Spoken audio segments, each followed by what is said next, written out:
ಎಲ್ಲರಿಗೂ ನಮಸ್ಕಾರ. ನನ್ನ ಹೆಸರು ಡಾಕ್ಟರ್ ಮಮತಾ ಎನ್, ಸರ್ಕಾರಿ ಪ್ರಥಮ ದರ್ಜೆ ಕಾಲೇಜು ತಿಪಟೂರು. ಇಲ್ಲಿ ಅರ್ಥಶಾಸ್ತ್ರದ ಸಹಾಯಕ ಪ್ರಾಧ್ಯಾಪಕರಾಗಿ ಕರ್ತವ್ಯನ ನಿರ್ವಹಿಸ್ತಾ ಇದ್ದೇನೆ. ಈ ದಿನ ನಾವು ಡಿಮ್ಯಾಂಡ್ ಡ್ರಾಫ್ಟ್, ಬ್ಯಾಂಕಿನ ಹಣದ ಮತ್ತೊಂದು ವಿಧ ಡಿಮ್ಯಾಂಡ್ ಡ್ರಾಫ್ಟ್ ಅಂತ, ಬೇಡಿಕೆ ಉಂಡಿ, ಇದ್ರ ಬಗ್ಗೆ ನಾವು ಇವತ್ತು ತಿಳ್ಕೊಳ್ಳೋಣ. What is demand draft? A demand draft is a method used by an individual to make a transfer payment from one bank account to another.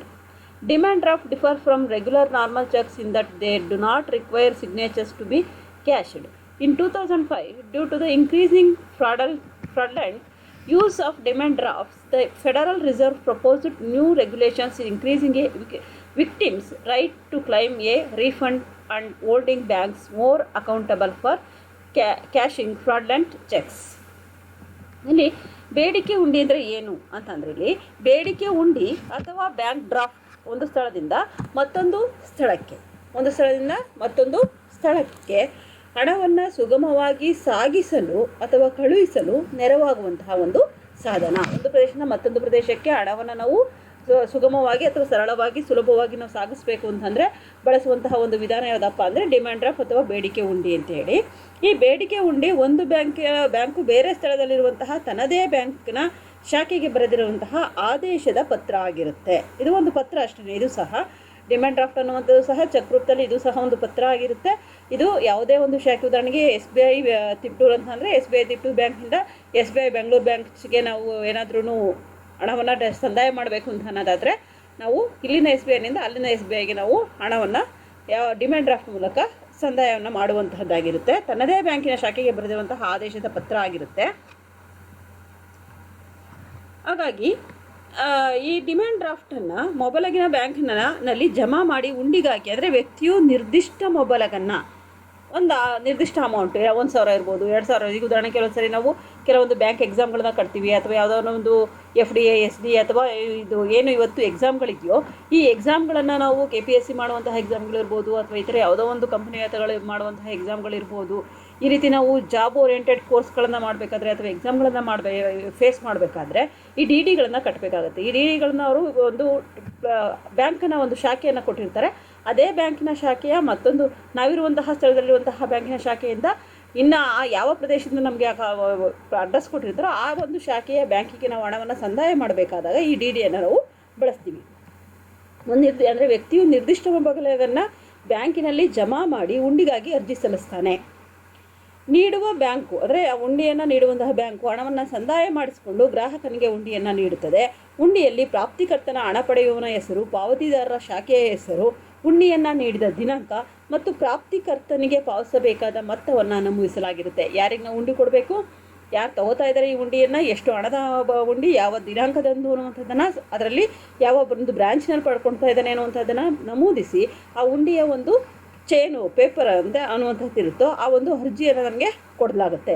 ಉಂಡಿಯನ್ನು ನೀಡ್ತಾನೆ. ಉಂಡಿಯನ್ನು ನೀಡಿದ ದಿನಾಂಕ ಮತ್ತು ಪ್ರಾಪ್ತಿಕರ್ತನಿಗೆ ಪಾವತಿಸಬೇಕಾದ ಮೊತ್ತವನ್ನು ಸಹ ನಮೂದಿಸಲಾಗಿರುತ್ತೆ. ಉಂಡಿ ನೀಡಿದ ತರುವಾಯ ಬ್ಯಾಂಕು ಪಾವತಿದಾರರ ಶಾಖೆಗೆ ಒಂದು ಸಲಹೆಯನ್ನು ಕಳಿಸಿಕೊಡುತ್ತೆ. ಅಂದರೆ ಆ ಬ್ಯಾಂಕಿಗೆ ಒಂದು ಸಲಹೆಯನ್ನು ಕಳಿಸಿಕೊಡುತ್ತೆ. ಇದರಲ್ಲಿ ಉಂಡಿಗೆ ಸಂಬಂಧಿಸಿದ ದಾಖಲೆಗಳನ್ನು ನಮೂದಿಸಿರುತ್ತೆ. ಉಂಡಿಯನ್ನು ಖರೀದಿಸಿದ ಗ್ರಾಹಕರು ಅದನ್ನು ಅಂಚೆಯ ಮೂಲಕ ಪ್ರಾಪ್ತಿಕರ್ತನಿಗೆ ಕಳಿಸಿಕೊಡುತ್ತಾನೆ. ಆ ಉಂಡಿಯನ್ನು ನಾವೇನು ಮಾಡ್ಬೋದು, ಮತ್ತು ಯಾರಿಗೆ ನಾವು ಕೊಡಬೇಕಿತ್ತು ಅದನ್ನು ಅವ್ರಿಗೆ ಪೋಸ್ಟನ್ನು ಮಾಡ್ತೀವಿ. ಪ್ರಾಪ್ತಿಕರ್ತನು ಈ ಉಂಡಿಯನ್ನು ಪಾವತಿದಾರನ ಶಾಖೆಗೆ ಸಲ್ಲಿಸ್ತಾನೆ. ನಾವು ಯಾವ ಬ್ಯಾಂಕಿನಲ್ಲಿ ನಾವು ಇದು ಮಾಡ್ತೀವೋ ಅಲ್ಲಿಗೆ ತೆಗೆದುಕೊಳ್ತಾನೆ. ಪಾವತಿದಾರ ಶಾಖೆಯ ಉಂಡಿಯಲ್ಲಿರುವಂತಹ ದಾಖಲೆಗಳು ಮತ್ತು ನೀಡುವಂತಹ ಬ್ಯಾಂಕ್ ಕಳಿಸಿರುವಂತಹ ಸಲಹೆಯಲ್ಲಿರುವಂತಹ ವಿವರಗಳನ್ನು ಹೋಲಿಸಿ ನೋಡುತ್ತೆ.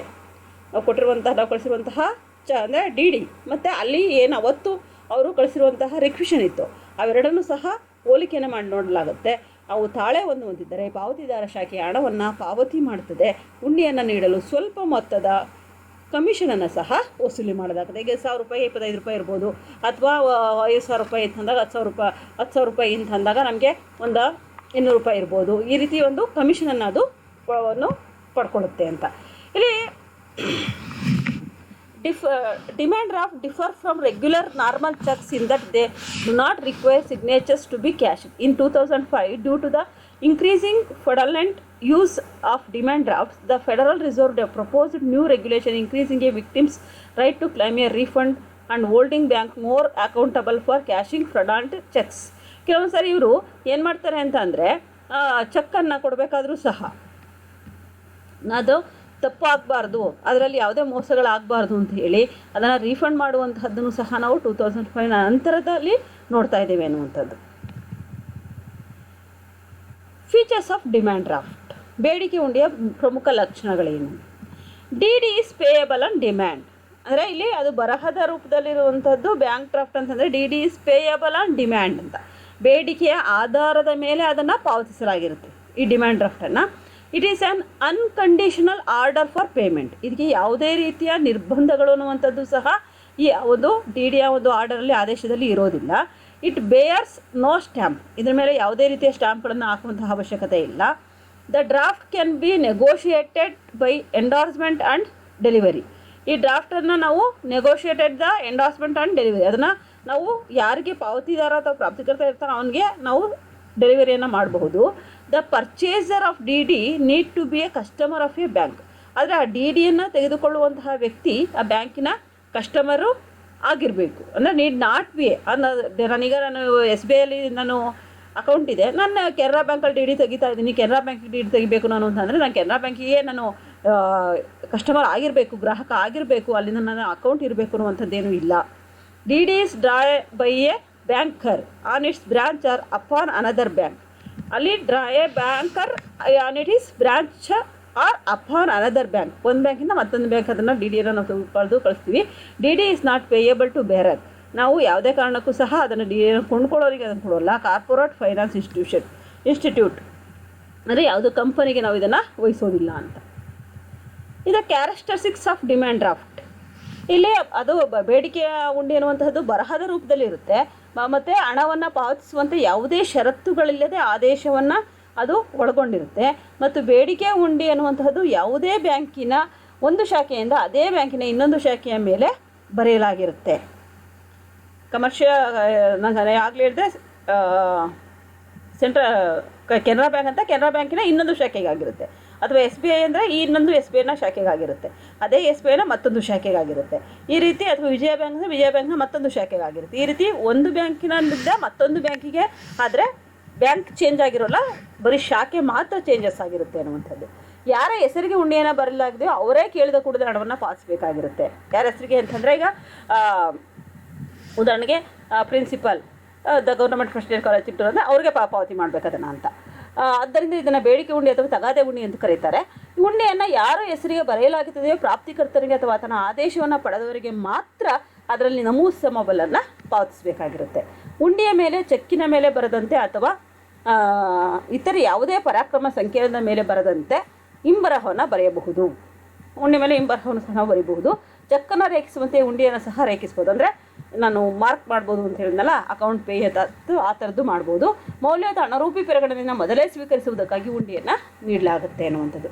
ಇನ್ನು ಇದರ ಒಂದು ಕ್ಯಾರೆಕ್ಟರಿಸ್ಟಿಕ್ಸಿಗೆ ಬಂದರೆ, it is issued by the bank another bank, ಒಂದು ಬ್ಯಾಂಕಿಂದ ಮತ್ತೊಂದು ಬ್ಯಾಂಕಿಗೆ ಇದನ್ನು ನಾವು ಪಾವತಿಯನ್ನು ಮಾಡ್ತೀವಿ. It is considered to be a prepared negotiable instrument because the money is taken from the drawer account when it is issued, ಯಾರ ಡ್ರಾಯರ್ ಇರ್ತಾನೋ ಅವನಿಗೇನೆ ಅದನ್ನು ಪಾವತಿ ಮಾಡಬೇಕಾಗುತ್ತೆ. therefore when the payee cashes it out, it will not bounce due to insufficient funds since the payment is already made by the dryer. ಅಲ್ಲಿ insufficient balance ಅನ್ನೋಂಥದ್ದಿರಲ್ಲ, ಯಾಕೆಂದರೆ ಇಲ್ಲ 1,000 ಅಂದರೆ 1,000ನೇ ನಾವು ಹಾಕಿರ್ತೀವಿ, ನಾವು ಕೊಟ್ಟಿರ್ತೀವಿ, ಅವರು ಅದಕ್ಕೆ ತಕ್ಕನಾಗಿ ಏನನ್ನ ಡಿ ಡಿಯನ್ನು ಕೊಟ್ಟಿರ್ತಾರೆ. As a result it is more secure and comes with less risk compared to a cheque ಇರುವಷ್ಟು ರಿಸ್ಕು ಡಿ ಡಿಗಿರಲ್ಲ. ಯಾಕೆಂದರೆ ನಾವು ಚೆಕ್ಕಲ್ಲೇ ಅಮೌಂಟ್ ಚೆಕ್ ಕೊಟ್ಬಿಟ್ಟಿದ್ದೀವಿ, ಬಟ್ ನನ್ನ ಅಕೌಂಟಲ್ಲಿ ಹಣ ಇಲ್ದಲೇ ಇರಬಹುದು. ಆದರೆ ಇಲ್ಲಿ ಆ ಥರ ಅಲ್ಲ. ಡಿಮ್ಯಾಂಡ್ ಡ್ರಾಫ್ಟ್ ಅಂತಂದಾಗ ನಾವು ಎಷ್ಟು ಹಣವನ್ನು ನಾವು ಅಲ್ಲಿ ಬರೆದಿರ್ತೀವೋ ಅಷ್ಟು ಹಣವನ್ನು ಈಗ ಆಲ್ರೆಡಿ ನಾವು ಯಾವ ಒಂದು ಖಾತೆಯಲ್ಲಿ ಅಂದರೆ ಯಾವ ಒಂದು ಶಾಖೆಯಲ್ಲಿ ಹಣವನ್ನು ಡಿ ಡಿಯನ್ನು ತೆಗಿತಾ ಇರ್ತೀವೋ ಆ ಒಂದು ಶಾಖೆಗೆ ಹಣವನ್ನು ಸಂದಾಯ ಮಾಡಿರೋದ್ರಿಂದ ಇಲ್ಲಿ ಆ ರೀತಿ ಯಾವುದೇ ಒಂದು ರಿಸ್ಕ್ ಅನ್ನುವಂಥದ್ದು ಇರೋದಿಲ್ಲ. It is only payable to the payee. Return on the demand draft it is payable on demand. ಇದು ಕೇವಲ ಯಾರಿಗೆ ಸಿಗುತ್ತೆ ಅಂದರೆ ಯಾರಿಗೆ ಅದರ ಅವಶ್ಯಕತೆ ಇದೆಯೋ, ಯಾರಿಗೆ ಅದನ್ನು ಡಿಮ್ಯಾಂಡ್ ಮಾಡ್ತಾರೋ, ಯಾರು ಬೇಡಿಕೆಯನ್ನು ಸಲ್ಲಿಸ್ತಾರೋ, ಅರ್ಜಿಯನ್ನು ಸಲ್ಲಿಸ್ತಾರೋ ನಂಗೆ ಡಿ ಡಿ ಬೇಕು ಅಂತ, ಅವ್ರಿಗೆ ಮಾತ್ರ. It means the payee can immediately be paid the specified amount and cannot be stopped from payment once he or she present it the bank to be cashed out. ಅದನ್ನು ಒಂದ್ಸರಿ ನಾವು ಅದನ್ನು ಮಾಡಿದ್ಮೇಲೆ ಅಲ್ಲಿ ನಮಗೆ ಯಾವುದೇ ರೀತಿಯಲ್ಲೂ ಸಹ ಸಮಸ್ಯೆ ಅನ್ನುವಂಥದ್ದು ಆಗೋದಿಲ್ಲ ಅನ್ನುವಂಥದ್ದು. It does not require the use of signature to authorise the transfer of funds. ಇಲ್ಲಿ ನಾವು ಅದನ್ನು ಬೇರೆಯವ್ರಿಗೆ ಟ್ರಾನ್ಸ್ಫರ್ ಮಾಡೋಕ್ಕೆ ಹೋಗಲ್ಲ. It can be authorized remotely by fax, 4 or online. Instead of a signature, it will say authorized by depositor or authorized by drawer. ಇದಿಷ್ಟು ಅದರ characteristics ಆಯಿತು. ಈಗ how do you get a demand draft, ಹೇಗೆ demand ಡ್ರಾಫ್ಟನ್ನು ತಗೊಳ್ಳೋದು? How do you get a demand draft? You can visit your bank or fill out an online application offered by your bank. ನಾವು ಬ್ಯಾಂಕಿಗೆ ಹೋಗಬೇಕು, ಆ ವಿಸಿಟನ್ನು ಮಾಡಬೇಕು, ಅಥವಾ ಆನ್ಲೈನ್ ಮೂಲಕ ನಾವು ಬೇಕಾದ್ರೂ ನಾವು ಅಪ್ಲಿಕೇಶನನ್ನು ಫಿಲ್ ಮಾಡಿ ನನಗೆ ಡಿ ಡಿ ಬೇಕು ಅಂತ ಸಲ್ಲಿಸ್ಬೋದು. You need to provide details such as your bank account information. But ಆದರೆ ನಾವು ಆ ಬ್ಯಾಂಕ್ನ ಅಕೌಂಟ್ಗೆ ಇನ್ಫಾರ್ಮೇಷನ್ನ ಕೊಡಬೇಕಾಗುತ್ತೆ. You need to provide the full name of the payee and the address of the payee banks. ಯಾರ ಹೆಸರಿಗೆ ನೀವು ಡಿ ಡಿ ಬೇಕು ಮತ್ತು ಯಾವ ಬ್ರ್ಯಾಂಚ್ನಾಗೆ ಅಂತ ಅನ್ನೋದನ್ನು ನೀವು ಮೊದಲಿಗೆ ಸರಿಯಾದಂತಹ ಒಂದು ಅಡ್ರೆಸ್ಸನ್ನು ಕೊಡಬೇಕಾಗುತ್ತೆ. You also need to provide the amount of money, ಜೊತೆಗೆ ನೀವು ಹಣವನ್ನು ಸಹ ಸಂದಾಯ ಮಾಡಬೇಕಾಗುತ್ತೆ. The currency of the money, the reason for payment and instruction about whether the bank should send it to you or directly to the payee. ನೀವು ಡೈರೆಕ್ಟಾಗಿ ನೀವು ಯಾರಿಗೆ ಕೊಡ್ಬೋದು, ಯಾರು ಪೇಯಿ ಪ್ರಾಪ್ತಿಕರ್ತ ಇರ್ತಾನೆ ಅವನಿಗೆ ಕೊಡಬೇಕಾಗುತ್ತೆ, ಪಾವತಿದಾರನಿಗೆ. In addition you may be required to pay a fee to the bank before the demand draft can be issued. ನಿಮಗೆ ಡಿ ಡಿ ಕೊಡೋದಕ್ಕೆ ಮುಂಚೆನೇ ನೀವು ಹಣವನ್ನು ಪಾವತಿಯನ್ನು, ಅಂದರೆ ಯಾರು ಡಿ ಡಿ ಕೊಡ್ತಾನೋ ಅವನಿಗೆ ನೀವು ಹಣವನ್ನು ಪಾವತಿ ಮಾಡಿರಬೇಕಾಗುತ್ತೆ. Types of demand draft. Demand ಡ್ರಾಫ್ಟ್ನ ವಿಧಗಳು ಯಾವ್ಯಾವುದು ಅಂತ. ಡಿಮ್ಯಾಂಡ್ ಡ್ರಾಫ್ಟ್ನಲ್ಲಿ ವಿಧಗಳು ಅಂದರೆ ಸೈಟ್ ಡಿಮ್ಯಾಂಡ್ ಡ್ರಾಫ್ಟ್ ಅಂತ. A sight demand draft is payable immediately and it is often used when purchasing goods internationally. A slight demand draft is payable immediately, ಅಂದರೆ ತಕ್ಷಣವೇ ನೀವು ಅದಕ್ಕೆ ಪೇ ಮಾಡಬೇಕು ಅಂತ. And it is often used when purchasing goods internationally. ನೀವು ಅಂತಾರಾಷ್ಟ್ರೀಯವಾಗಿ ನೀವು ಯಾವುದೇ ಸರಕುಗಳನ್ನು ಕೊಂಡುಕೊಳ್ಬೇಕು ಅಂದರೆ ತಕ್ಷಣವೇ ಡಿ ಡಿಯನ್ನು ಕೊಡಬೇಕಾಗುತ್ತೆ. For example, when a seller ships goods to a buyer, the seller still possesses the title of the goods until the buyer receives the goods. ಇಲ್ಲ ಅಂತಂದರೆ ನೀವು ಅಲ್ಲಿಂದ ಆ ಒಂದು ಸರಕುಗಳನ್ನು ಕೊಂಡ್ಕೊಳ್ಳೋದಕ್ಕೆ ಸಾಧ್ಯತೆಯೇ ಇಲ್ಲ ಅಂತ ನೀವು ಫಸ್ಟೇ ಅದನ್ನು ಡಿ ಡಿಯನ್ನು ಕೊಡಬೇಕಾಗುತ್ತೆ. The buyer can use a sight demand draft to transfer funds to the seller instantly. So the seller can immediately transfer the title of goods unto the buyer. ಬೈಯರ್ಗೆ ತಕ್ಷಣವೇ ಅದು ಏನು ಯಾವ ಒಂದು ಸರಕು ಅನ್ನೋದನ್ನು ಅವರು ಮಾಹಿತಿಯನ್ನು ನೀಡ್ತಾರೆ ಅನ್ನುವಂಥದ್ದು. Second one, time demand draft, ಸಮಯ ಬೇಡಿಕೆ ಉಂಡಿ ಅಂತ. ಎ ಟೈಮ್ ಡಿಮ್ಯಾಂಡ್ ಡ್ರಾಫ್ಟ್ ಅಂತ ಅಂದರೆ ಅವಧಿ ಬೇಡಿಕೆ ಉಂಡಿ ಅಂತಲೂ ಸಹ ಕರಿತೀವಿ. Time demand draft comes with A set payment date in the future. ಇದನ್ನು ನಾವು ಮುಂದಿನ ಯಾವುದೋ ಒಂದು ಡೇಟ್ಗೆ ತಕ್ಷಣ ಭವಿಷ್ಯತ್ತಿಗೋಸ್ಕರ ನಾವು ಇದನ್ನು ಮಾಡುವಂಥದ್ದಾಗಬಹುದು. And it is not payable immediately. ಇದನ್ನು ತಕ್ಷಣವೇ ಪೇ ಮಾಡಬೇಕು ಅಂತದ್ದು ಇಲ್ಲ. It is only payable in full after a certain amount of time when the goods are received by the payee. ಈ ಡಿ ಡಿಯನ್ನು ನೀವೇನು ಮಾಡ್ಬೋದು ಅಂತಂದರೆ, ಫಸ್ಟು ನೀವು ಸರಕುಗಳನ್ನು ಕೊಂಡುಕೊಂಡ ನಂತರ ನಿಮ್ಮ ಕೈಗೆ ತಲುಪಿದ ನಂತರ ಬೇಕಾದ್ರೆ ನೀವೇನು ಮಾಡ್ಬೋದು, ಈ ಡಿ ಡಿಯನ್ನು ಕೊಡ್ಬೋದು. ಇದು ಅವಧಿ ಆಧಾರಿತ, ಅಂದರೆ ಇಂತಿಷ್ಟು ಸಮಯ ಅಂತ ಇರುತ್ತೆ, ಆ ಸಮಯದ ಒಳಗಡೆ ನಾವು ಡಿ ಡಿಯನ್ನು ಸಬ್ಮಿಟ್ ಮಾಡಬೇಕು. In international trade, some exporters and importers may prefer to use a time demand draft. For example, an importer issues a time demand draft to the exporter. ನಾವು ಇಲ್ಲಿ ಯಾರು ಹೆಚ್ಚಾಗಿ ಒಂದು ಟೈಮ್ ಡಿಮ್ಯಾಂಡ್ ಡ್ರಾಫ್ಟನ್ನು ಬಳಸ್ತಾರೆ ಅಂತಂದರೆ, ಅಂತಾರಾಷ್ಟ್ರೀಯ ಮಾರುಕಟ್ಟೆಯಲ್ಲಿ ಆಮದು ಮತ್ತು ರಫ್ತುಗಳನ್ನು ಮಾಡುವಂಥವ್ರು ಮಾಡ್ತಾ ಇರ್ತಾರೆ.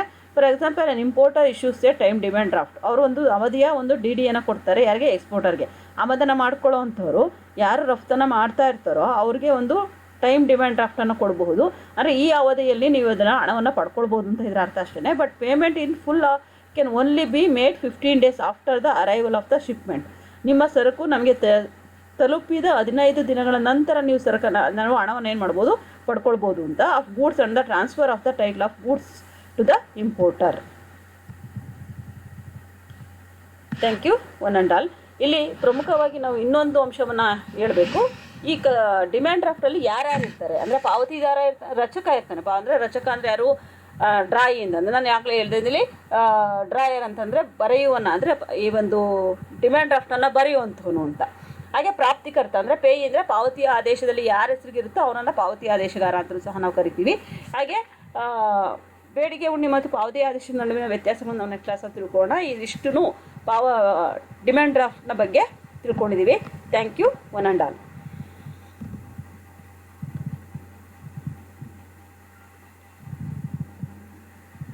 ಈಗ ನಾವು ಇದೇ ತರಗತಿಯಲ್ಲಿ ಮತ್ತೊಂದು ಅಂಶವನ್ನು ತಿಳ್ಕೊಳ್ಳೋಣ. ಯಾವುದಪ್ಪ ಅಂತಂದರೆ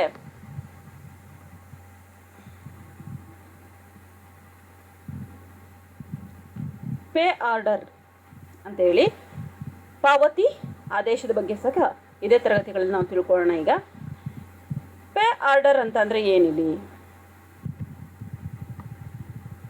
what is pay to order? Pay to order describes a check or draft that must be paid via endorsement and delivery.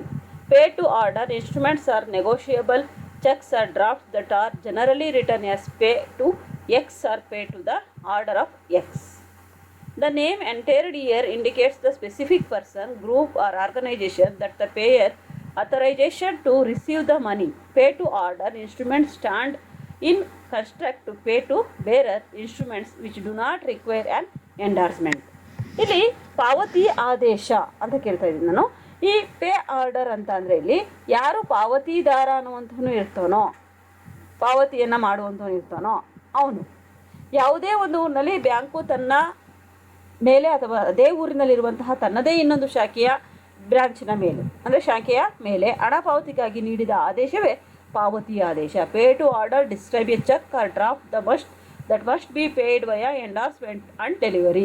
ತನ್ನದೇ ಆದೇಶದ ಆಧಾರದ ಮೇಲೆ ಮತ್ತೊಂದು ಬ್ಯಾಂಕ್ಗೆ ಅವನು ಆದೇಶವನ್ನು ನೀಡುವಂಥದ್ದು. Pay to order instruments or negotiable cheques or drafts that generally return as pay to X or pay to the order of Y X. ಇಲ್ಲಿ ಒಂದು ಬ್ಯಾಂಕಿನ ಎಕ್ಸಿಂದ ಮತ್ತೊಂದು ಬ್ಯಾಂಕಿಗೆ, ಅದೇ ಶಾಖೆಯ ಅದೇ ಊರಿನ ಮತ್ತೊಂದು ಬ್ಯಾಂಕಿಗೆ ಅಷ್ಟೇ.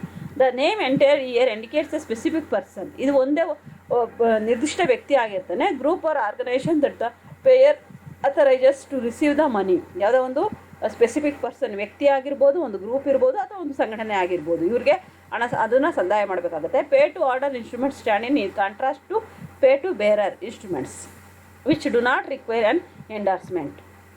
ಇಲ್ಲಿ ಬ್ಯಾಂಕಿನ ಚೆಕ್ಕನ್ನು ಅಂದರೆ ಬ್ಯಾಂಕರ್ನ ಬ್ಯಾಂಕರ್ಸ್ ಚೆಕ್ ಅಂತ ಏನಿದೆಯೋ ಈ ಬ್ಯಾಂಕ್ ಚೆಕ್ಕನ್ನು ಒಂದು ಸ್ಥಳೀಯ ಪಾವತಿಗಾಗಿ ತನ್ನ ಮೇಲೆಯೇ ಬ್ಯಾಂಕ್ ನೀಡಿದ ಚೆಕ್ಕಿನ ರೂಪದಲ್ಲಿರುತ್ತೆ, ಸ್ಥಳೀಯ ಅವಧಿಯಲ್ಲಿ ನೀಡಿರುವಂಥದ್ದಾಗಿರುತ್ತೆ. ಪಾವತಿ ಆದೇಶವನ್ನು ನೀಡುವುದಕ್ಕೂ ಸಹ ಬ್ಯಾಂಕು ಶುಲ್ಕವನ್ನು ಪಡೆಯುತ್ತದೆ.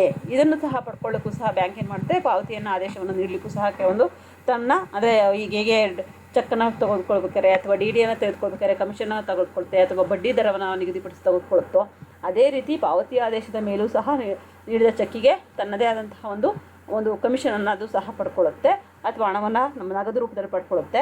ಸರ್ಕಾರಕ್ಕೆ ಮತ್ತಿತರ ಸಂಸ್ಥೆಗಳಿಗೆ, ವ್ಯಕ್ತಿಗಳಿಗೆ ಹಣವನ್ನು ಪಾಸಬೇಕಾದ ಸಂದರ್ಭಗಳಲ್ಲಿ ಪಾವತಿಸಿ ಆದೇಶಿಸಿದ ಸಂಕಲನವನ್ನು ಬಳಸಲಾಗುತ್ತೆ. ನಾನು ಆಗಲೇ ಹೇಳಿದೆ, group or organisation or government or person, ಯಾವುದೇ ಒಂದು ನಿರ್ದಿಷ್ಟ ವ್ಯಕ್ತಿ ಇರ್ಬೋದು, ಒಂದು ಸಂಘಕ್ಕಾಗಿರ್ಬೋದು, ಸಂಘ ಸಂಸ್ಥೆಗಳಿಗಾಗಿರ್ಬೋದು, ಸರ್ಕಾರಕ್ಕಾಗಿರ್ಬೋದು, ಅಲ್ಲಿ ನಿರ್ದಿಷ್ಟವಾಗಿ ಪಾವತಿಸಬೇಕಾದಂತಹ ಸಂದರ್ಭಗಳಲ್ಲಿ ಪಾವತಿ ಆದೇಶದ ಸಾರಾಲೇಖವನ್ನು ಅಥವಾ ಬಳಸಲಾಗುತ್ತೆ ಅಂತ. Difference between pay order and demand draft. ಇಲ್ಲಿ ಪೇ ಆರ್ಡರ್ಗೂ ಡಿಮ್ಯಾಂಡ್ ಡ್ರಾಫ್ಟ್ಗೆ ಏನು ವ್ಯತ್ಯಾಸ? ನಾವು ಆಗಲೇ ಹೇಳಿದ್ವಿ, ಬೇಡಿಕೆ ಉಂಡಿ, ಇದು ಪಾವತಿ ಆದೇಶ. If you are new to the banking world you might struggle understanding a few terms. While you may have the option of doing a NEFT or RTGS, in certain instances you might end up doing a pay order or a demand draft. It is hence imperative to understand the difference between the two. ಇಲ್ಲಿ ನಾವು NEFT ಅಥವಾ RTGS ಅನ್ನು ಮಾಡಬೇಕು ಅಂತಂದರೆ ನಾವು demand draft ಅಥವಾ pay ಆರ್ಡರ್ನ ಬಳಸ್ಬೋದು. If you are new to the banking world you might struggle understanding a few terms. ಕೆಲವೊಂದು ಅಂಶಗಳನ್ನು ನಾವು ಹೊಸದಾಗಿ ಬ್ಯಾಂಕ್ಗೆ ಹೋದರೆ ನಾವು ಅರ್ಥ ಮಾಡ್ಕೊಳ್ಳೋದು ಕಷ್ಟ. While you may have the option to doing an NEFT or RTGS. ಈಗ ನೆಫ್ಟ್ ಇರ್ಬೋದು, RTGS ಇರ್ಬೋದು, ಇವುಗಳನ್ನ ಯಾವ ರೀತಿ ಮಾಡಬೇಕು, ಹೇಗೆ ಮಾಡಬೇಕು ಅನ್ನೋದು ನಮಗೆ ಗೊತ್ತಿರೋದಿಲ್ಲ. Certain instance you might end up doing a pay order or demand draft. Demand ಡ್ರಾಫ್ಟಲ್ಲಿ ಮಾಡಬೇಕಾ ಅಥವಾ ಪೇ ಆರ್ಡರಲ್ಲಿ ಮಾಡಬೇಕಾ ಅಂತ. It is hence imperative to understand the difference between the two. ಹಾಗಾಗಿ ಇವೆರಡರ ವ್ಯತ್ಯಾಸ ಏನು ಅನ್ನೋದನ್ನು ನಾವಿಲ್ಲಿ ಪ್ರಮುಖವಾಗಿ ತಿಳ್ಕೊಳ್ಬೇಕು. Who are new to the manually or physically banking must be wondering the difference between pay order and demand draft as both serve the same purpose. ಈ ಎರಡೂ ಸಹ ಒಂದೇ ಉದ್ದೇಶವನ್ನು ಒಳಗೊಂಡಿರ್ತವೆ. And other confusion would be which one to use and when. ಆದರೆ ಎರಡರಲ್ಲಿ ಯಾವುದನ್ನು ನಾವು ಎಲ್ಲಿ ಬಳಸಬೇಕು ಅನ್ನೋದು, ಯಾವಾಗ ಬಳಸಬೇಕು ಅಂತ ಗೊತ್ತು. One to use and when, ಯಾವುದಾದ್ರೂ ಒಂದನ್ನು ಬಳಸಬೇಕು, ಎಲ್ಲಿ ಬಳಸಬೇಕು ಅನ್ನೋದು ನಮಗೆ ಗೊತ್ತಿರಬೇಕು. ಅದರಲ್ಲೇ ಕನ್ಫ್ಯೂಷನ್ ಆಗುವಂಥದ್ದು ಜಾಸ್ತಿ. Here is a simple difference between pay order and demand draft and which one to use and when. ಇದು ತುಂಬ ಸಿಂಪಲ್ ಆಗಿರುವಂತಹ ಒಂದು ಸರಳವಾದಂತಹ ವ್ಯತ್ಯಾಸ ಇವೆರಡರಲ್ಲಿದೆ ಅಷ್ಟೇ. ಡಿಮ್ಯಾಂಡ್ ಡ್ರಾಫ್ಟ್ ಅಂದರೆ demand draft is a prepaid negotiable instrument. D D ಅಂದರೆ ನಾವು ಮುಂಚೆನೇ ಹಣವನ್ನು ಏನು ಮಾಡ್ತಾ ಇದ್ದೀವಿ, ಇಲ್ಲಿ ಬಳಸ್ತಾ ಇದ್ದೀವಿ. Where in the drawee bank acts as guarantor to make payment in full when the instrument is presented. ಹಣವನ್ನು ನಾವು ಫುಲ್ಲಾಗಿ ಅದು ಕೊಟ್ಬಿಟ್ಟು ನಾವು ಅದರ ಮೇಲೆ ಗ್ಯಾರಂಟಿ ಇರುತ್ತೆ ನಮಗೆ. ಇದನ್ನು ನಾವು ಯಾವ ಪಾವತಿದಾರನಿಗೆ ಅಂದರೆ ಕಳಿಸ್ತಾ ಇದ್ದೀವೋ ಅವ್ರಿಗೆ ನಾವು ಅವ್ರ ಪಾವತಿ ಆಗುತ್ತೆ ಅನ್ನುವಂತಹ ಒಂದು ಗ್ಯಾರಂಟಿ ಮೇಲೆ ಅದನ್ನು ನಾವು ತೆಗೆದುಕೊಳ್ತೀವಿ ಡಿ ಡಿಯನ್ನು. D D cannot be dishonoured as the amount is paid beforehand. ಇದು ಯಾವುದೇ ಕಾರಣಕ್ಕೂ ಡಿಸಾನರ್ಡ್ ಆಗೋಲ್ಲ, ಮಿಸ್ ಆಗೋದಿಲ್ಲ. ಬಿಫೋರ್ ಆ್ಯಂಡ್ ಅಂದರೆ ಆ ಕಕ್ಷಿದಾರನಿಗೆ ಅಥವಾ ಪಾವತಿದಾರನಿಗೆ ತಲುಪೋದಕ್ಕಿಂತ ಮುಂಚೆ ಯಾವುದೇ ರೀತಿಯಲ್ಲೂ ಸಹ ಮಿಸ್ ಆಗಲ್ಲ. Demand draft is usually used to make payment outside a city. ಅಂದರೆ ಇಲ್ಲಿ ನಾವು ಡಿ ಡಿಯನ್ನು ನಾವೇನು ಮಾಡ್ತಾ ಇದ್ದೀವಿ ಅಂತ ಅಂದರೆ ಒಂದು ಪ್ರದೇಶದಿಂದ ಮತ್ತೊಂದು ಪ್ರದೇಶಕ್ಕೆ ತೆಗೆದುಕೊಳ್ತಾ ಇದ್ದೀವಿ ಡಿ ಡಿಯನ್ನು. Demand draft can be cleared at any branch of the same bank. ಮತ್ತು ಅದು ಸೇಮ್ ಬ್ಯಾಂಕಿನ ಒಂದೇ ಬ್ಯಾಂಕಿನಲ್ಲಿ ನಾವು ಶಾಖೆ ಆಗಿರಬೇಕು, ಒಂದೇ ಬ್ಯಾಂಕಿನ ಇತರ ಶಾಖೆಗಳ ನಡುವೆ ನಾವು ತೆಗೆದುಕೊಳ್ಳುವಂಥದ್ದು. ಉದಾಹರಣೆಗೆ ಕೆನರಾ ಬ್ಯಾಂಕ್ ಅಂದರೆ ಇನ್ನೊಂದು ಕೆನರಾ ಬ್ಯಾಂಕಿನ ಬ್ರಾಂಚ್ಗೆ ಅಥವಾ ಇನ್ನು ಅಂದರೆ ಬೇರೆ ಪ್ರದೇಶ ಇರುವಂತಹ ಕೆನರಾ ಬ್ಯಾಂಕಿನಗೆ ನಾವು ತೆಗೆದುಕೊಳ್ಬೇಕಾಗುತ್ತೆ. Demand draft is a negotiable instrument. Clearance pay order to be cleared in any branch of the same city. Demand draft is negotiable instrument. Clearance pay order to be cleared any branch of the same city. ಆದರೆ ಇಲ್ಲಿ demand draft ಹತ್ರ ಇದು pay order ಅಲ್ಲ. Pay order ಏನಪ್ಪ ಅಂದರೆ ಒಂದೇ ಪ್ರದೇಶದಲ್ಲಿರುವಂತಹ ಇನ್ನೊಂದು ಬ್ರಾಂಚಿಗೆ, ಒಂದೇ ಊರಿನಲ್ಲಿರುವಂತಹ ಇನ್ನೊಂದು ಬ್ರಾಂಚಿಗೆ ನಾವು ತೆಗೆದುಕೊಳ್ಳುವಂಥದ್ದು. D D can be clear at any branch of the same bank. D ಡಿನ ನೀವು ಸೇಮ್ ಬ್ಯಾಂಕ್ನ ಯಾವುದೇ ಬ್ರಾಂಚ್ನಲ್ಲಿ ಬೇಕಾದ್ರೂ ನೀವು ತೆಗೆದುಕೊಳ್ಬೋದು. Conclusion, both the financial instruments are secure mode of payment to third party. ಒಟ್ಟಾರೆ ಇದರ ಪ್ರಮುಖ ಉದ್ದೇಶ ಏನಪ್ಪ ಅಂತಂದರೆ ಮೂರನೇ ವ್ಯಕ್ತಿಗೆ ನಾವು ಪೇಮೆಂಟನ್ನು ಮಾಡಬೇಕು, ಪಾವತಿಯನ್ನು ಮಾಡಬೇಕಷ್ಟೇ. ನೀವು ಪೇ ಆರ್ಡರ್ಲಾದ್ರು ಮಾಡಿ, ಡಿ ಡಿನಾದ್ರು ತಗೊಳ್ಳಿ. ಆದರೆ ಡಿ ಡಿ ಅನ್ನುವಂಥದ್ದು ಒಂದು ಪ್ರದೇಶದಿಂದ ಮತ್ತೊಂದು ಪ್ರದೇಶಕ್ಕೆ ಮಾಡುವಂಥದ್ದು. ಆದರೆ ಪೇ ಆರ್ಡರ್ ಅನ್ನುವಂಥದ್ದು ಒಂದೇ ಪ್ರದೇಶದಲ್ಲಿರುವಂತಹ ಎರಡು ಬ್ಯಾಂಕ್ಗಳ ನಡುವೆ ನಡೆಯುವಂಥದ್ದು. Many schools and colleges prefer these instruments the cheques as there is no possibility of bouncing of the same. ಚೆಕ್ಗೆ ಯಾವಾಗ ಬೌನ್ಸ್ ಆಗುತ್ತೆ ಅನ್ನುವಂಥದ್ದಂತಹ ಸಂದರ್ಭದಲ್ಲಿ ಕೆಲವು ಸ್ಕೂಲ್ಗಳಲ್ಲಿ ಕಾಲೇಜುಗಳಲ್ಲಿ ಹೆಚ್ಚು ಪ್ರಿಫರ್ ಮಾಡೋದಪ್ಪ ಅಂದರೆ D ಡಿಯನ್ನು.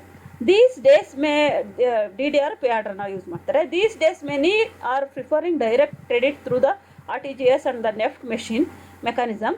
This completely eliminates the need to visit the bank branch. ಆದರೆ ಇವಾಗ ನಾವು ಹೆಚ್ಚು ಏನು ಮಾಡ್ತಾ ಇದ್ದೀವಿ, RTGS ಅಥವಾ ನೆಫ್ಟ್ ಮೂಲಕ ನಾವು ಹಣವನ್ನು ಟ್ರಾನ್ಸ್ಫರ್ ಮಾಡುವಂಥದ್ದನ್ನು ನೋಡ್ತಾ ಇದ್ದೀವಿ. ಹಾಗಾಗಿ ಆನ್ಲೈನಲ್ಲಿ ಮಾಡೋದ್ರಿಂದ ಬ್ಯಾಂಕಿಗೆ ಅವಶ್ಯ ಹೋಗಿ ಬ್ಯಾಂಕ್ ಬ್ರಾಂಚ್ಗೆ ಹೋಗಿ ನಾವು ಸಲ್ಲಿಕೆಯನ್ನು ಮಾಡಲೇಬೇಕು ಅನ್ನುವಂಥದ್ದು ಇವತ್ತು ದಿಸ್ ಕಂಪ್ಲೀಟ್ಲಿ ಎಲಿಮಿನೇಟ್ ಅಂದರೆ ಸಂಪೂರ್ಣವಾದ ಒಂದು ಸ್ವಲ್ಪ ಬದಲಾವಣೆ ಆಗಿದೆ. Do need to be visit the bank branch. Features of pay order. ಪಾವತಿ ಆದೇಶದ ಮುಖ್ಯ ಒಂದು ಲಕ್ಷಣಗಳೇನು ಅಂದರೆ, a pay order cannot dishonour at all unless it is fake. ಇದು ಸಹ ಲಿಖಿತ ರೂಪದಲ್ಲಿರುತ್ತೆ. Dishonour to unless it is a fake. ಇದು ಯಾವುದೇ ಕಾರಣಕ್ಕೂ ಮೋಸ ಅಂದರೆ ಫೇಕ್, ಸುಳ್ಳಾಗಿರೋದಿಲ್ಲ ಅಂತ. It is order cannot dishonour at all unless it is a fake. Once issues the pay order is valid for 6 months. ಈ ಪೇ ಆರ್ಡರ್ನ ಒಂದು ಸಾರಿ ನಾವು ಇಶ್ಯೂ ಮಾಡಿದ್ರೆ ಅದರ ಅವಧಿ ಎಷ್ಟು 6 months ಇರುತ್ತೆ. ಇಟ್ ಈಸ್ ನೈದರ್ ಟ್ರಾನ್ಸ್ಫರಬಲ್ ನಾರ್ ನೆಗೋಷಿಯಬಲ್. ಇದನ್ನು ನಾವು ನೈದರ್ ಟ್ರಾನ್ಸ್ಫರಬಲ್ ಅಂದರೆ ವರ್ಗಾವಣೆನೂ ಮಾಡಬಹುದು, ಅಂದರೆ ಬೇರೆಯವರಿಗೆ ಕಳಿಸಬಹುದು. Or negotiable and as such it is payable to the payee named therein. ಅದರ ಪೇಯಿ ಅವರಿಗೆ ಯಾರಿರ್ತಾನೋ, ಪ್ರಾಪ್ತಿ ಅಂದರೆ ಪಾವತಿದಾರ ಯಾರಿರ್ತಾನೋ ಅವನಿಗೆ ನಾವು ಪಾವತಿ ಆದೇಶವನ್ನು ಮಾಡಬಹುದು ಅಂತ. Pay order cannot be issued to a minor. ಈ ಪೇ ಆರ್ಡರ್ ಅನ್ನುವಂಥದ್ದು ಇದು ಮೈನರ್ ಆಗಿರುವಂಥದ್ದು. Cannot be issued to minor ಅಂದರೆ 18 ವರ್ಷದ ಕೆಳಗಡೆ ಇರೋರಿಗೆ ಇದು ಬರೋದಿಲ್ಲ ಅಂತ. This are cleared in any branch of the bank in the same city. ಈ ಪೇ ಆರ್ಡರ್ ಅನ್ನುವಂಥದ್ದು ಒಂದೇ ಪ್ರದೇಶದಲ್ಲಿರುವಂತಹ ಯಾವುದೇ ಬ್ರಾಂಚಿನ ಬ್ಯಾಂಕ್ಗಳಲ್ಲೂ ಸಹ ನೀವು ತೆಗೆದುಕೊಳ್ಳಿ. Branch of the bank in the same city. But in online banking it can be paid by any branch. ನೀವು ಆನ್ಲೈನಲ್ಲಾದರೆ ನೀವು ಯಾವುದೇ ಬ್ರಾಂಚಿನಿಂದ ಬೇಕಾದ್ರೂ ಮಾಡಬಹುದು. ಬಟ್ ನೀವು ಡೈರೆಕ್ಟಾಗಿ ಪೇ ಆರ್ಡರ್ ತೆಗೆದುಕೊಳ್ತೀವಿ ಅಂತಂದರೆ ಒಂದೇ ಪ್ರದೇಶದಲ್ಲಿರುವಂತಹ ಒಂದು ಪ್ಲೇಸ್ಗಳಲ್ಲಿ ತೆಗೆದುಕೊಳ್ಬೇಕಾಗುತ್ತೆ. Next credit cards. What is a credit card? A credit card is a thin rectangular piece of plastic or metal issued by a bank or financial services company that allows cardholders to borrow funds with which to pay for goods and services with merchants that accept cards for payment. Credit ಕಾರ್ಡ್ಗಳಂದರೆ ಏನು? ಇದು ಸಹ ಎಲ್ಲರಿಗೂ ಗೊತ್ತಿರುವಂಥದ್ದು. ಹೆಚ್ಚು ಕಡಿಮೆ ಎಲ್ಲರೂ ಸಹ debit ಅಥವಾ ಕ್ರೆಡಿಟ್ ಕಾರ್ಡ್ಗಳನ್ನು ನಾವೆಲ್ಲರೂ ಸಹ ಹೊಂದಿದ್ದೀವಿ. ಈ ಕ್ರೆಡಿಟ್ ಕಾರ್ಡ್ಗಳು ಅಂದರೆ ಉದ್ದರಿ ಕಾರ್ಡ್ಗಳು ಅಂತ ಕರಿತೀವಿ ಕನ್ನಡದಲ್ಲಿ. ನಿಮಗೆ ಉದ್ದರಿ ಕಾರ್ಡ್ಗಳು ಅನ್ನೋದಕ್ಕಿಂತಲೂ ಕ್ರೆಡಿಟ್ ಕಾರ್ಡ್ ಅನ್ನೋದೇ ಹೆಚ್ಚು ಸೂಕ್ತ ಅಂತೀವಿ, ಯಾಕೆಂದರೆ ಎಲ್ಲರೂ ಸಹ ಆ ಪದವನ್ನು ನಾವು ಬಳಸ್ತಾ ಇದ್ದೀವಿ. ಹಾಗಾಗಿ ಎಲ್ಲರಿಗೂ ಸಹ ಆ ಪದದ ಒಂದು ಪರಿಚಯ ಇದೆ ಅನ್ನುವಂಥದ್ದು ನನ್ನ ಅಭಿಪ್ರಾಯ. ಹಾಗಾಗಿ a credit card is thin rectangular piece of plastic or metal issued by a bank or financial service company. ಒಂದು ಫೈನಾನ್ಷಿಯಲ್ ಸರ್ವಿಸ್ ಕಂಪನಿ ಇರ್ಬೋದು ಅಥವಾ ಬ್ಯಾಂಕ್ಗಳಾಗಿರ್ಬೋದು, ಇದು ನಮಗೆ ಕೊಡುವಂತಹದ್ದು ಪ್ಲಾಸ್ಟಿಕ್ ಕಾರ್ಡ್ ಅಷ್ಟೇ. ಇದು metal card. To borrow funds with which to pay for goods and services with merchants that accept cards for payment. ಅಂದರೆ ಇಲ್ಲಿ ನೀವು ಯಾವುದೇ ಒಂದು ಕಡೆ ಹೋದಾಗ, ಸರಕು ಸೇವೆಗಳನ್ನು ಕೊಂಡ್ಕೊಳ್ಳಿಕ್ಕೆ ಹೋದಾಗ ಆ ಮರ್ಚೆಂಟ್ ಅದನ್ನು ಅಕ್ಸೆಪ್ಟ್ ಮಾಡ್ಕೊಳ್ತಾನೆ, ಆ ಕಾರ್ಡ್ಸನ್ನು. ಅದ್ರ ಮೂಲಕ ಹಣವನ್ನು ಪಾವತಿ ಮಾಡ್ತೀನಿ ನೀವಷ್ಟೇ. Credit cards impose the condition that card holders pay back the borrowed money plus any applicable interest as well as any additional agreed upon charges either in full by the billing date or over time. An example of a credit card is the Chase Sapphire Reserve. You can read our Chase Sapphire Reserve credit card review to get a good sense of all the various attributes of a credit cards. ಇಲ್ಲಿ ನಾವು ನೋಡ್ತಾ ಇದ್ದೀವಿ, ನಾವು ಈ ಒಂದು credit ಕಾರ್ಡಲ್ಲಿ impose the condition that card holders pay back the borrowed money. ಅಲ್ಲಿ ಕೆಲವೊಂದು ನಿಯಮಗಳಿರುತ್ತೆ, ಕಂಡೀಷನ್ಗಳಿರುತ್ತೆ. ನಾವು ಹಣವನ್ನು ಬಾರೋ ಮಾಡ್ಬೋದು, ಅಂದರೆ ಸಾಲವನ್ನು ಪಡ್ಕೊಳ್ಬೋದು. ಪ್ಲಸ್ ಎನಿ ಅಪ್ಲಿಕೇಬಲ್ ಇಂಟ್ರೆಸ್ಟ್ ಅಂದರೆ ಯಾವುದೇ ಬಡ್ಡಿ ದರದಲ್ಲಿ, as well as any additional agreed upon charges, ಹೊಸ ಒಂದು ಚಾರ್ಜ್ಗಳನ್ನು ಸಹ ಅವರು ಮಾಡಬಹುದು. Either in full by the billing date or over time. Billing ಟೈಮಲ್ಲಾದರೂ ಮಾಡ್ಬೋದು, ಅದು ಬೇರೆ ಟೈಮಲ್ಲಾದರೂ ಆಡ್ಬೋದು. An example of a credit card is the Chase Sapphire Reserve ಅಂತ. ಅದರಲ್ಲಿ ನಿಮಗೆ ಪ್ರಮುಖವಾಗಿ ಉದ್ದರಿ ಕಾರ್ಡು ಎಂಬುದು ಬ್ಯಾಂಕಿನಿಂದ ಅಥವಾ ಇತರ ಹಣಕಾಸಿನ ಸಂಸ್ಥೆಯಿಂದ ನೀಡಲಾದ ಒಂದು ಪ್ಲಾಸ್ಟಿಕ್ ದಾಖಲೆ ಅಷ್ಟೇ. ಇದು ಅದನ್ನು ಹೊಂದಿರುವ ವ್ಯಕ್ತಿ ಸಾಲ ಸೌಲಭ್ಯವನ್ನು ಪಡೆಯಲು ಅವಕಾಶವನ್ನು ಪಡ್ಕೊಳ್ತಾನೆ. ಕ್ರೆಡಿಟ್ ಕಾರ್ಡ್ ಬಾರೋ ಅಂದರೆ ಸಾಲವನ್ನು ಪಡ್ಕೊಳ್ಳಿಕ್ಕೆ. ಉದ್ದರಿ ಕಾರ್ಡು ಪದ್ಧತಿ ಬ್ಯಾಂಕ್ಗಳು ಸಲ್ಲಿಸುತ್ತಿರುವಂತಹ ಪ್ರಮುಖ ಗ್ರಾಹಕ ಸೇವೆಯಾಗಿದೆ. ಪಾಶ್ಚಿಮಾತ್ಯ ದೇಶಗಳಲ್ಲಿ ಇದನ್ನು ಹೆಚ್ಚಾಗಿ ಬಳಸ್ತಾರೆ. ಭಾರತದಲ್ಲೂ ಸಹ ಇತ್ತೀಚೆಗೆ ಇದು ಜನಪ್ರಿಯ ಆಗ್ತಾ ಇದೆ. ಈ ವ್ಯವಸ್ಥೆ ಬ್ಯಾಂಕು ತನ್ನ ಖಾತೆದಾರನಿಗೆ ಒಂದು ನಿರ್ದಿಷ್ಟ ಮೊತ್ತಕ್ಕೆ ಉದ್ದರಿ ಕಾರ್ಡನ್ನು ನೀಡುತ್ತೆ. ಈ ಕಾರ್ಡು ಖಾತೆದಾರನ ಹೆಸರು, ಅವನ ಖಾತೆಯ ಸಂಖ್ಯೆ ಮತ್ತು ಅವನ ಸಹಿಯನ್ನು ಒಳಗೊಂಡಿರುತ್ತೆ. ಉದ್ದರಿ ಕಾರ್ಡನ್ನು ಹೊಂದಿದ ವ್ಯಕ್ತಿ ಈ ವ್ಯವಸ್ಥೆಯ ಸದಸ್ಯರಾಗಿರುವ ಯಾವುದೇ ವ್ಯಾಪಾರಿಗಳಿಂದ ತನಗೆ ಬೇಕಾದ ಸರಕುಗಳನ್ನು ಸಾಲದ ಮೇಲೆ ಕೊಂಡುಕೊಳ್ಳಬಹುದು. ಅಂದರೆ ಯಾವುದೇ ಒಬ್ಬ ವ್ಯಕ್ತಿ ಸದಸ್ಯರಾಗಿರುವಂತಹ ಯಾವುದೇ ವ್ಯಾಪಾರಿಗಳಿಂದ ತನಗೆ ಬೇಕಾದಂತಹ ಸರಕುಗಳನ್ನು ಸಾಲದ ಮೇಲೆ ಕೊಂಡುಕೊಳ್ಬಹುದು. ವ್ಯಾಪಾರಿ ತಾನು ಮಾರಾಟ ಮಾಡಿದಂತಹ ಸರಕುಗಳ ಮೊಬಲಗು, ಗ್ರಾಹಕನ ಹೆಸರು ಮತ್ತು ವ್ಯಾಪಾರಿಯೇ ಉದ್ದರಿ ಕಾರ್ಡಿನ ಸಂಖ್ಯೆಯನ್ನು ತನ್ನ ಮಾರುಕಟ್ಟೆಯ ಪಟ್ಟಿಯಲ್ಲಿ ನಮೂದಿಸ್ಕೊಳ್ತಾನೆ. ಆತ ನಮೂದಿಸ್ಕೊಂಡು ಏನು ಮಾಡ್ತಾನೆ ಅಂದರೆ ಅದಕ್ಕೆ ಗ್ರಾಹಕನ ಸಹಿಯನ್ನು ಪಡ್ಕೊಳ್ತಾನೆ. ಈ ಪಟ್ಟಿಯ ನಂತರ, ಅಂದರೆ ಈ ಮಾರಾಟ ಪಟ್ಟಿಯ ನಂತರ ಬ್ಯಾಂಕಿಗೆ ಅದನ್ನು ಕಳಿಸಿ ಹಣವನ್ನು ಆತ ಏನು ಮಾಡ್ತಾನೆ, ಪಾವತಿಯನ್ನು ಮಾಡಲಾಗುತ್ತೆ. ಹಣ ಪಾವತಿ ಮಾಡಿದ ನಂತರ ಬ್ಯಾಂಕು ಈ ಮೊಬಲಗನ್ನು ಗ್ರಾಹಕನ ಖಾತೆಗೆ ಖರ್ಚು ಹಾಕುತ್ತೆ. ಅಂದರೆ ಇಲ್ಲಿ ನಾವು ಹೋಗ್ತೀವಿ, ಕ್ರೆಡಿಟ್ ಕಾರ್ಡ್ ಇದೆ ನಮ್ಮ ಹತ್ರ, ಸರಕು ಸೇವೆಗಳನ್ನು ಕೊಂಡ್ಕೊಳ್ತೀವಿ, ಬರ್ತೀವಿ, ಅದಕ್ಕೆ ನಾವು ಆ ಕ್ರೆಡಿಟ್ ಕಾರ್ಡನ್ನು ಎಂಟ್ರಿ ಮಾಡಿಸ್ತೀವಿ, ಬಂದ್ಬಿಡ್ತೀವಿ ಸೈನ್ ಮಾಡಿಬಿಟ್ಟು. ಆತ ಏನು ಮಾಡ್ತಾನೆ, ಮರ್ಚೆಂಟ್ ಅದ ಗ್ರಾಹಕ ಸರಕು ಸೇವೆಗಳ ಒಂದು ಮಾರಾಟ ಮಾಡುವಂತಹ ವ್ಯಕ್ತಿ ಏನು ಮಾಡ್ತಾನೆ, ಅದನ್ನು ನಮ್ಮ ಬ್ಯಾಂಕಿಗೆ ಕಳಿಸ್ತಾನೆ. ಆ ಬ್ಯಾಂಕು ಆ ಹಣವನ್ನು ಸಂದಾಯ ಮಾಡುತ್ತೆ. ಈ ಮೊಬೈಲ್ನ ಗ್ರಾಹಕನ ಖಾತೆಗೆ ಖರ್ಚು ಹಾಕುತ್ತೆ. ಸಂದಾಯ ಮಾಡಿಬಿಟ್ಟು ಏನು ಮಾಡುತ್ತೆ, ನಮ್ಮ ಅಕೌಂಟಿಂದ ಹಣವನ್ನು ತೆಗೆಯುತ್ತೆ, ಖರ್ಚು ಹಾಕುತ್ತೆ. ಗ್ರಾಹಕ ನಗದು ಹಣವನ್ನು ಪಾವತಿಸದೇ ಸರಕುಗಳನ್ನು ಕೊಂಡುಕೊಳ್ಳುವಂತಹ ಸೌಲಭ್ಯವನ್ನು ಉದ್ದರಿ ಕಾರ್ಡು ಕಲ್ಪಿಸುತ್ತೆ. ಅಂದರೆ ನಾವು ಕ್ಯಾಶನ್ನು ತಗೊಂಡೋಗಲ್ಲ, ಅದರ ಬದಲು ಕಾರ್ಡರ ಮೂಲಕ ನಾವು ವ್ಯವಹಾರವನ್ನು ಮಾಡ್ತೀವಿ ಅಷ್ಟೇ. ಈ ಉದ್ದರಿ ಕಾರ್ಡು ಸಾಮಾನ್ಯವಾಗಿ ಪ್ಲಾಸ್ಟಿಕ್ನಿಂದ ತಯಾರಿಸಲಾಗಿರುತ್ತೆ. ತಕ್ಷಣ ಹಣ ಪಾವತಿ ಇಲ್ಲದೆ ಒಂದು ನಿರ್ದಿಷ್ಟ ಮಿತಿಯವರೆಗೆ ಸರಕು ಸೇವೆಗಳನ್ನು ಕೊಂಡ್ಕೊಳ್ಳಿಕ್ಕೆ ಇದರಿಂದ ಅವಕಾಶ ಇದೆ. ಕಾರ್ಡು ನೀಡಿರುವಂತಹ ಬ್ಯಾಂಕಿನ ಇತರೆ ಹಣಕಾಸು ಸಂಸ್ಥೆಯಿಂದ ಸರಕಿನ ಅಥವಾ ಸೇವೆಗಳ ಪೂರೈಕೆಯನ್ನು ಕೂಡಲೇ ಹಣ ಪಾವತಿಯನ್ನು ಪಡೆಯುತ್ತಾನೆ. ಕಾರ್ಡುದಾರ ಈ ಸಾಲದ ಬಾಕಿಯ ನಂತರ ಸಾಮಾನ್ಯವಾಗಿ ಕಂತುಗಳಲ್ಲಿ ಪಾವತಿಯನ್ನು ಮಾಡ್ತಾನೆ. ಸರಕು ಸೇವೆಯ ಪೂರೈಕೆದಾರನು ಬ್ಯಾಂಕಿಗೆ ಕಮಿಷನ್ ಅಂದರೆ ರುಸೂಮನ್ನು ಕೊಡಬೇಕು, ಕಮಿಷನನ್ನು ಕೊಡಲೇಬೇಕಾಗುತ್ತೆ. ಕ್ರೆಡಿಟ್ ಕಾರ್ಡ್ ಆಗಿರ್ಬೋದು, ಡೆಬಿಟ್ ಕಾರ್ಡ್ ಆಗಿರ್ಬೋದು, ಎರಡಕ್ಕೂ ಸಹ ನಾವು ಕಮಿಷನನ್ನು ಕೊಟ್ಟೇ ನಾವು ಬ್ಯಾಂಕ್ಗಳಿಂದ ಹಣವನ್ನು ಪಡ್ಕೊಳ್ಬೇಕಾಗತ್ತೆ. ಹಾಗಾಗಿ ಈ ಕಾರ್ಡಿಗೆ ಕೆಲವೊಂದು ಕಮಿಷನ್ ಅಥವಾ ಬಡ್ಡಿ ದರವನ್ನು ನಿಲ್ಲಿಸಿ ಅದನ್ನು ನಾವು ಬಳಸಿದಂತೆ ಅದನ್ನು ವಸೂಲಿಯನ್ನು ಅವರು ಮಾಡ್ತಾರೆ. ಈ ಕ್ರೆಡಿಟ್ ಕಾರ್ಡ್ನ ಬೆನಿಫಿಟ್ಸ್ ಏನು ಅಂದರೆ ಆಪರ್ಚುನಿಟಿ ಟು ಬಿಲ್ಡ್ ಕ್ರೆಡಿಟ್.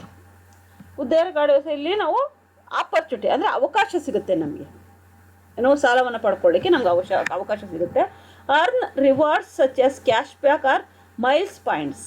ನೀವು ರಿವಾರ್ಡ್ಗಳನ್ನು ಪಡ್ಕೊಳ್ಳಿಕ್ಕೂ ಸಹ ಇದು ನಿಮಗೆ, ಅಥವಾ ಕೆಲವೊಂದು ಸಾರಿ ಕ್ಯಾಶ್ ಬ್ಯಾಕ್ಗಳನ್ನು ಪಡ್ಕೊಳ್ಳಿಕ್ಕೆ ನಮಗೆ ಈ ಕ್ರೆಡಿಟ್ ಕಾರ್ಡನ್ನು ನಾವು ಬಳಸೋದ್ರಿಂದ ಕೆಲವೊಂದು ಕಂಪನಿಗಳಿರ್ಬೋದು ಅಥವಾ ಕೆಲವೊಂದು ಮಾರ್ಕೆಟ್ಗಳಿಗೆ, ಉದಾಹರಣೆಗೆ ಸೂಪರ್ ಮಾರ್ಕೆಟ್ಗಳಂತಹ ಕಡೆ, ಬಿಗ್ ಬಜಾರ್ಗಳಂತಹ ಕಡೆ ಅಥವಾ ಮೋರ್ಗಳಂತಹ ಕಡೆ ನಮಗೇನಾಗುತ್ತೆ, ಕೆಲವು ರಿವಾರ್ಡ್ಗಳನ್ನು ಕೊಡ್ತಾ ಇರ್ತಾರೆ. ಈ ಕ್ಯಾಶ್ಗಳನ್ನು ಬಳಸೋದ್ರಿಂದ ಅಂತಹ ರಿವಾರ್ಡ್ಗಳನ್ನು ಪಡ್ಕೊಳ್ಳಿಕ್ಕೂ ಸಹ ಇದು ಅನುಕೂಲ ಆಗುತ್ತೆ. Protection against credit cards frauds, ಮತ್ತು ಇವು ಪ್ರೊಟೆಕ್ಷನ್ ಸಿಗುತ್ತೆ ನಮಗೆ. ಕ್ರೆಡಿಟ್ ಕಾರ್ಡನ್ನು ಒಂದು ಫ್ರಾಡನ್ನು ಮಾಡೋವಂಥದ್ರಿಂದ ನಮಗೆ ಪ್ರೊಟೆಕ್ಷನ್ ಸಹ ಸಿಗುತ್ತೆ. Free credit score information, credit ಕಾರ್ಡನ್ನು ನಾವು ಬಳಸಿದಾಗ ನಮಗೆ ಸ್ಕೋರ್ಗಳು ಅಲ್ಲಿ ಇನ್ಫಾರ್ಮೇಷನ್ ಮಾಹಿತಿ ಸಹ ನಮಗೆ ಫ್ರೀಯಾಗಿ ಸಿಗುತ್ತೆ. ನೋ ಫಾರಿನ್ ಟ್ರಾನ್ಸಾಕ್ಷನ್ ಫೀಸ್, ಮತ್ತು ನೀವು ಯಾವುದೇ ರೀತಿಯಲ್ಲೂ ಸಹ ವಿದೇಶಗಳಿಂದ ನಾವು ಸರಕು ಸೇವೆಗಳನ್ನು ಅಂದರೆ ವ್ಯವಹಾರಗಳನ್ನು ಮಾಡಿದಾಗ ಅದಕ್ಕೆ ಫೀಸನ್ನು ಅಂದರೆ ಹೊಸ ಒಂದು ಪಾವತಿಯನ್ನು ಮಾಡಬೇಕಾದ ಅವಶ್ಯಕತೆ ಇರೋಲ್ಲ. ಇನ್ಕ್ರೀಸ್ಡ್ ಪರ್ಚೇಸಿಂಗ್ ಪವರ್, ನಿಮ್ಮ ಒಂದು ಕೊಳ್ಳುವ ಸಾಮರ್ಥ್ಯ ಸಹ ಇದರಿಂದಾಗಿ ಹೆಚ್ಚಾಗುತ್ತೆ. Not link to checking or saving account, ಇಲ್ಲಿ ನಿಮ್ಮ ಚೆಕ್ಕಿಂಗ್ ಅಂದರೆ ನಿಮ್ಮ ಸೇವಿಂಗ್ ಅಕೌಂಟನ್ನು ಯಾರೂ ಸಹ ಲಿಂಕ್ ಮಾಡಿ ಇವ್ರ ಹತ್ರ ಅಮೌಂಟನ್ನು ಇದೆಯಾ ಇಲ್ವಾ ಅನ್ನೋದನ್ನು ಕ್ರೆಡಿಟ್ ಕಾರ್ಡಲ್ಲಿ ನೋಡೋದಿಲ್ಲ. ಯಾಕೆಂದರೆ ಇದು ಸಾಲದ ಕಾರ್ಡು ಅಂತಲೇ ಇದ್ರ ಹೆಸರು. ಹಾಗಾಗಿ ಉದ್ದರಿ ಕಾರ್ಡ್ ಆಗಿರೋದ್ರಿಂದ, ಸಾಲದ ಕಾರ್ಡ್ ಆಗಿರೋದ್ರಿಂದ ಇಲ್ಲಿ ನಿಮಗೆ ಅವ್ರಿಗೆ ಒಂದಷ್ಟು ಸಮಯ ಇರುತ್ತೆ. ಆ ಸಮಯದ ಒಳಗಡೆ ಅವ್ರ ಹಣವನ್ನು ಪಾವತಿಯನ್ನು ಮಾಡ್ಕೊಳ್ತಾರೆ. ಹಾಗಾಗಿ ಇಲ್ಲಿ ನಿಮ್ಮ ಸೇವಿಂಗ್ ಅಕೌಂಟನ್ನು ಯಾರೂ ಚೆಕ್ ಮಾಡೋದಿಲ್ಲ. Putting a hold on as rental car or hotel room, ನೀವು ಇದರಿಂದ ನೀವೇನು ಮಾಡ್ಬೋದು ಅಂದರೆ ಒಂದು ಕಾರ್ನ ಬೇಕಾದ್ರೂ ಸಹ ನೀವು ತೆಗೆದುಕೊಳ್ಬೋದು, ಅಥವಾ ಹೋಟೆಲ್ ರೂಮಲ್ಲಿ ಬುಕ್ಗಳನ್ನು ಸಹ ಮಾಡಿಕೊಂಡು putting a hold on A rental car ಅಂದರೆ ಬಾಡಿಗೆಗೆ ಕಾರನ್ನು ಪಡ್ಕೊಳ್ಬೋದು, ಅಥವಾ ಹೋಟೆಲ್ ರೂಮ್ಗಳಲ್ಲೂ ಸಹ ನೀವು ಬಾಡಿಗೆಯನ್ನು ತೆಗೆದುಕೊಳ್ಬಹುದು. ಇದಿಷ್ಟು ಇದರ ಅನುಕೂಲಗಳಾದರೆ, ಇದರಲ್ಲಿ ಅನಾನುಕೂಲಗಳು ಸಹ ಇದ್ದಾವೆ. ಇರುವಂತಹ ಈ ಅನಾನುಕೂಲ disadvantages of using credit cards ಏನಪ್ಪ ಅಂದರೆ, established credit worthiness needed before getting a credit card. ಈ ವರ್ತಿನೆಸ್ ನೀಡೆಡ್ ಅಂದರೆ ನಾವು ಎಸ್ಟಾಬ್ಲಿಷ್ಡ್ ಕ್ರೆಡಿಟ್, ನಾವು ಸಾಲದ ಒಂದು ಉದ್ಭವ ಮಾಡಿದ್ಮೇಲೆ needed before getting a credit card, ಈ ಕಾರ್ಡನ್ನು ನಾವು ತೆಗೆದುಕೊಂಡ್ಮೇಲೆ ಇದರಲ್ಲಿ ನಾವು ಯೂಸನ್ನು ಮಾಡ್ದಲೂ ಇರ್ಬೋದು. ವರ್ತಿನೆಸ್ ಅದರಿಂದ ನಮಗೆ ಪ್ರಯೋಜನ ಆಗದೆಯೂ ಸಹ ಈ ಬಳಕೆ ವಿಧಿಸುವ ಶುಲ್ಕ ಮತ್ತು ಬಡ್ಡಿದರ ಹೆಚ್ಚಾಗಿರೋದನ್ನು ನಾವು ಬಳಸ್ತಲೂ ಇರಬಹುದು.